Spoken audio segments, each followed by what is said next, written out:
In 1933, a boy was born in Chicago. His mother would end up in a psychiatric institution before he was old enough to know what that meant. The family eventually moved to one of the roughest neighborhoods in Seattle, with no money, no connections, and nobody waiting to give him anything. By the time he died in November 2024, Quincy Jones had 28 Grammy Awards, had produced the best-selling album in music history, had launched one of the biggest publications in hip-hop, and had built a media empire worth $500 million. This is the story of how Quincy Jones built a $500 million empire from nothing. Chapter 1. What he actually built. Most people who knew the name Quincy Jones thought of him as a music producer. They thought of Grammy Awards, they thought of Michael Jackson, they thought of Thriller. And if that had been the whole story, it still would have put him among the most important people in the history of American entertainment. But it was not the whole story. By the time he died at his home in Los Angeles on November 3, 2024, Quincy Jones had built something much bigger than a production career. Most people who admired him had no idea how far it actually went. Start with the music. His production work with Michael Jackson alone moved over 150 million records worldwide. The royalties from those recordings kept coming in long after the albums were made. Then add his work with Frank Sinatra, Ray Charles, Ella Fitzgerald, and dozens of others across 50 years. The music catalog alone was worth more than most artists ever see in a lifetime. But he was not trying to be a musician who made good money. He wanted to own the business around music. In 1980, he started Quest Records with Warner Brothers. He was not a producer who had a deal with the label. He was an owner with a 50% stake in the company. He signed Frank Sinatra to Quest. He built a roster that stayed relevant for 2 decades. In 1990, he teamed up with Time Warner to start Quincy Jones Entertainment. He ran it as chairman and chief executive. That company made The Fresh Prince of Bel-Air for NBC. The show ran for 6 seasons, turned Will Smith into one of the biggest stars in Hollywood, and kept making money through licensing deals long after it ended. The same company made Mad TV on Fox and The Jenny Jones Show. In 1999, Quincy Jones Entertainment sold for $270 million. In 1993, he started Vibe magazine. Hip-hop in 1993 had no major national publication covering it seriously. Vibe became that publication. At its peak, it had over 800,000 readers. It changed how the music industry and the advertising world talked about hip-hop as a business. In 1994, he put together a group of investors and started Quest Broadcasting. They bought television stations in Atlanta and New Orleans for $167 million. At the time, it was one of the largest minority-owned broadcasting companies in the country. He operated like an architect, creating blueprint after blueprint for modern media consolidation. Instead of waiting for traditional executives to grant him equity, he aggressively positioned his entities at the absolute forefront of shifting cultural demographics, ensuring his corporate footprint was completely undeniable across print, radio, and television broadcasting. He secured multi-platform distribution rights decades before digital streaming reshaped entertainment, positioning himself as a foundational visionary of modern media. By integrating management, publishing, and independent production units, Quincy established an ironclad infrastructure that yielded incredible financial security, ensuring his structural equity consistently multiplied regardless of unpredictable macroeconomic industry fluctuations. Add it all up: the film scores, the publishing royalties, the label, the production company, the magazine, the broadcasting company, the licensing money, and the total value of what Quincy Jones built across his life was estimated at around $500 million. None of it came from family money. None of it came from connections he was born into. All of it started from nothing. Chapter 2. The neighborhood that tried to keep him. Quincy Jones was born on March 14, 1933, on the south side of Chicago. His father was a carpenter who also played semi-professional baseball. His mother, Sarah, had a university education, worked at a bank, and managed an apartment complex. A neighbor who lived next door to the family said the young Quincy used to press himself against the wall between their houses just to hear his mother play the piano on the other side. Then she got sick. While Quincy was still a young child, his mother had a severe psychiatric breakdown. Doctors diagnosed her with schizophrenia, and she was committed to an institution. For Quincy, this meant his mother was alive, but she was not coming home.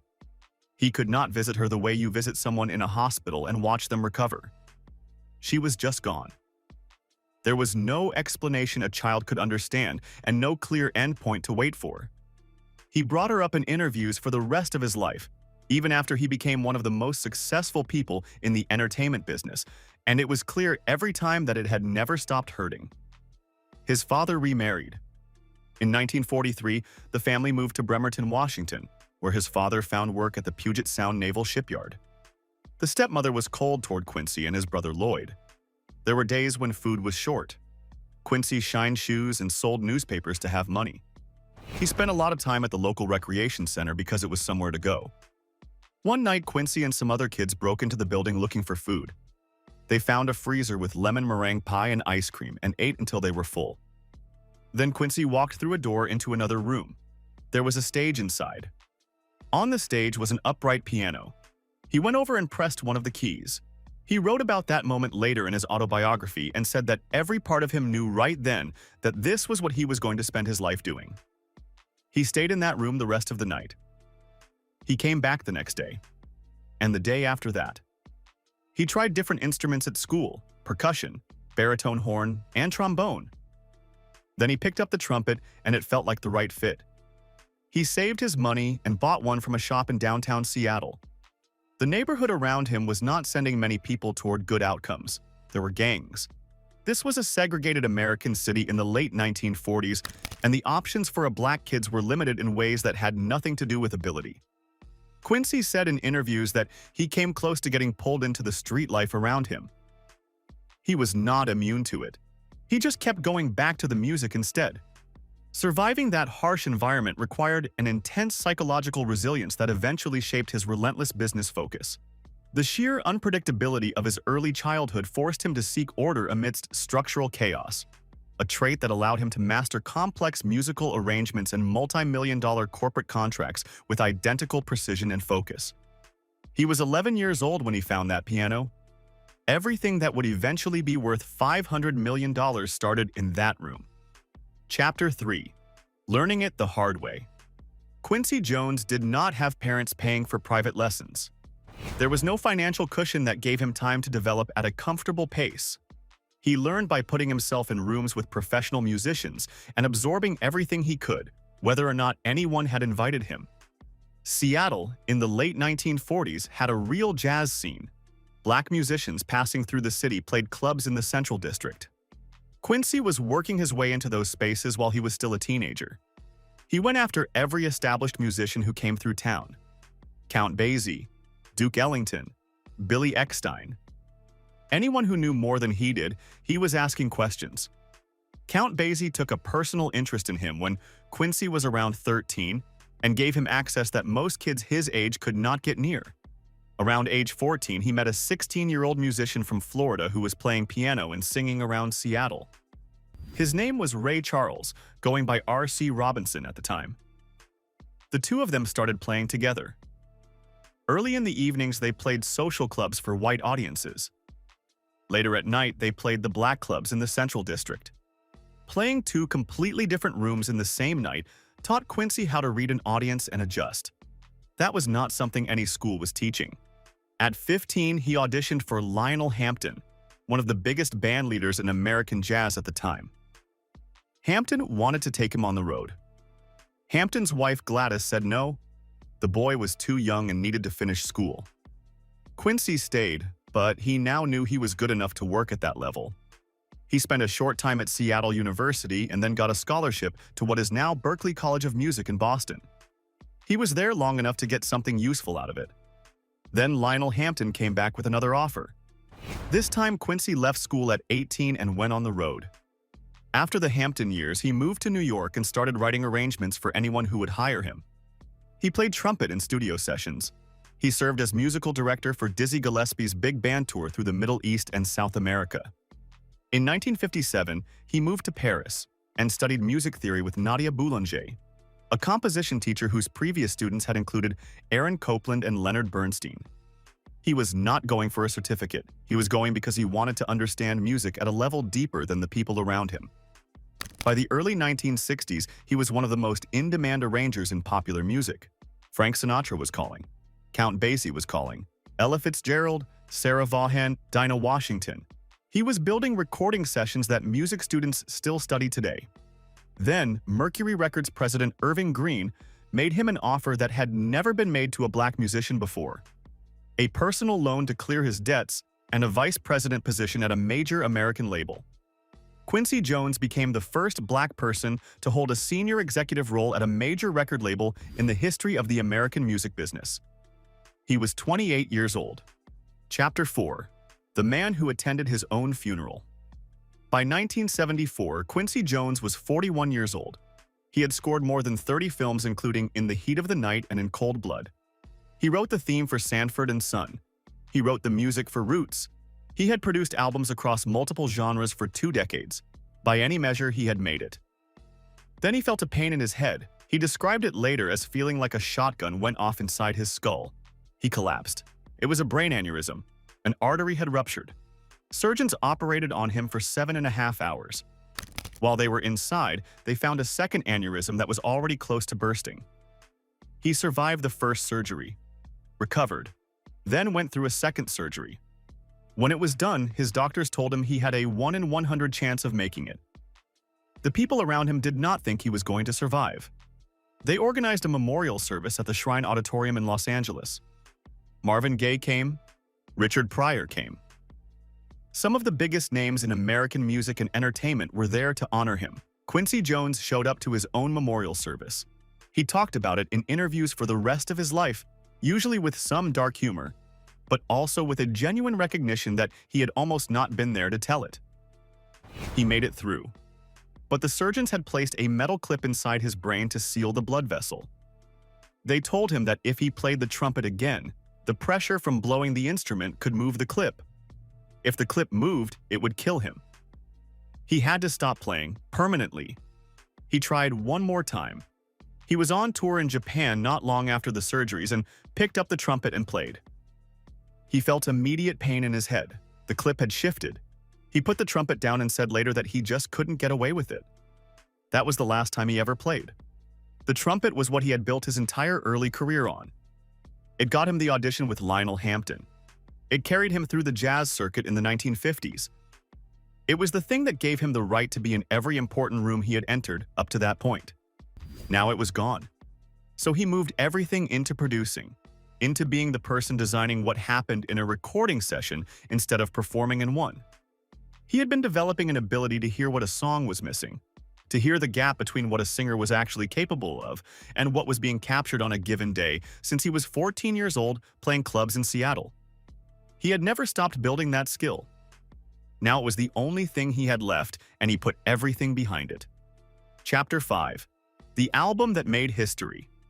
In 1978, director Sidney Lumet made a film adaptation of The Wizard of Oz with an entirely black cast set in Harlem. The film was called The Wiz. Diana Ross played Dorothy. A 19-year-old Michael Jackson played the Scarecrow. Quincy Jones came in as musical director. Michael Jackson at that point was already famous. The Jackson 5 had spent the 1970s building a global audience. He had solo recordings out, but he was in a difficult stretch, trying to figure out who he was as an adult artist separate from the group and separate from the child star image he had been carrying since he was 10 years old. Jones and Jackson spent real time together during that production. Jones was paying close attention to what Jackson's voice could actually do. He was comparing it to what had been captured on the records already released. The gap was significant. The voice had an emotional range and a physical control that had never properly shown up on tape. Jones offered to produce his next solo album. Jackson said yes. That album was Off the Wall, released in 1979. It sold over 20 million copies. For a solo album by a black artist, it was among the highest-selling records up to that point in the history of recorded music. Something had developed between them in the studio. Both of them were pushing harder than they had before. In 1982, they released Thriller. Thriller sat at #1 on the Billboard 200 for 37 weeks. It produced 7 top 10 singles from a single album, which had never been done before. It won 8 Grammy Awards at one ceremony. Verified sales went above 66 million copies, with analysts estimating the real total was higher. The music video for the title track changed what music videos cost and what they were expected to do. The album broke through racial barriers on American radio that had been standing for decades. It made Michael Jackson the most recognized solo artist on the planet. It made Quincy Jones the most commercially powerful producer alive. They made Bad together in 1987. That album sold over 35 million copies. Across 3 albums together, they moved over 150 million records worldwide. What the Jackson years gave Quincy Jones beyond the royalties was the ability to walk into any room in the entertainment industry and have people take the meeting on his terms. He had spent his whole career building toward that position. Now he had it, and he knew exactly what to do with it. Chapter 6. Turning music into a media empire. Quincy Jones had watched the music industry closely for a long time. He had seen artists who built careers that made record labels rich walk away after 30 years with almost nothing to show for it in terms of ownership. He had seen producers get paid a flat fee while the label kept earning on what that producer made possible for decades. He understood the difference between making money and keeping it. He decided early enough to do something about it that he was going to be an owner, not just a creator. Quest Records, which he started with Warner Brothers in 1980, gave him an ownership stake in the label. When records were sold, he was making money as a stakeholder, not collecting a fee. That is a completely different financial position. One builds equity over time. The other just pays the bills. In 1990, he used the same approach in television. The deal with Time Warner to form Quincy Jones Entertainment made him chairman and chief executive. He was not a producer hired to make a show and hand it over. He owned the company that made the show. The Fresh Prince of Bel-Air was an asset that sat inside that company. Every syndication deal, every international licensing agreement, every rerun that aired anywhere in the world generated money that came back to the company he controlled. In 1999, that company sold for $270 million. Vibe magazine in 1993 was the same logic applied to publishing. Hip-hop at that point was generating billions of dollars in record sales, concert tickets, and merchandise across the country. But the major media companies were not covering it seriously.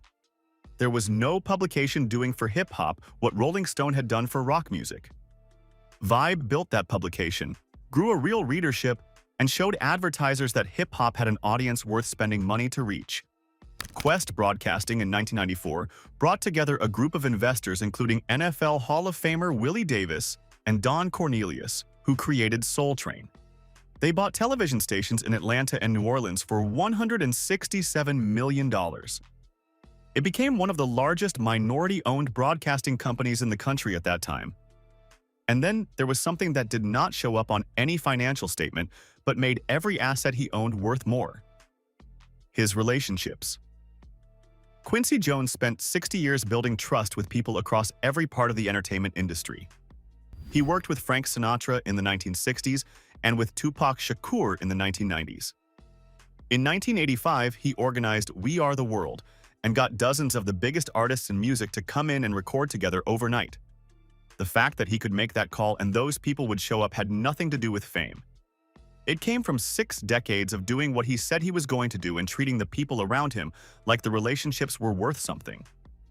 When Quincy Jones died in November 2024, the estate was worth around $500 million. The catalog, the royalties, the publishing rights, and the intellectual property tied to 60 years of work, all of it still generating money after he was gone. The kid who broke into a building in Bremerton looking for food and found a piano instead had spent 91 years turning that moment into something that would have made no sense to him at 11 years old. He did it one decision at a time, and he never agreed to just be a performer when he could find a way to own what he was performing inside of. Quincy Jones did not stumble into $500 million. He watched how the industry worked, figured out where the money actually stayed versus where it just passed through, and spent decades positioning himself on the right side of that line. The music was what opened every door. But ownership was what he walked through them to build: the recordings, the label, the production company. the magazine, the broadcasting stations. Every single one of those was a decision to stop working inside someone else's financial structure and start building his own. That is the part of the story most people never look at, and it is the only part that actually explains the number. So, which part of Quincy Jones's business empire surprised you the most? Was it his television success with The Fresh Prince, or his groundbreaking moves with Vibe magazine? Drop your answers in the comments below, and if this deep dive into Quincy's genius inspired you, make sure to hit that like button and subscribe to Black Status so you never miss another breakdown of history's greatest business empires. We will see you right back here in the very next video. Thanks for tuning in. Bye.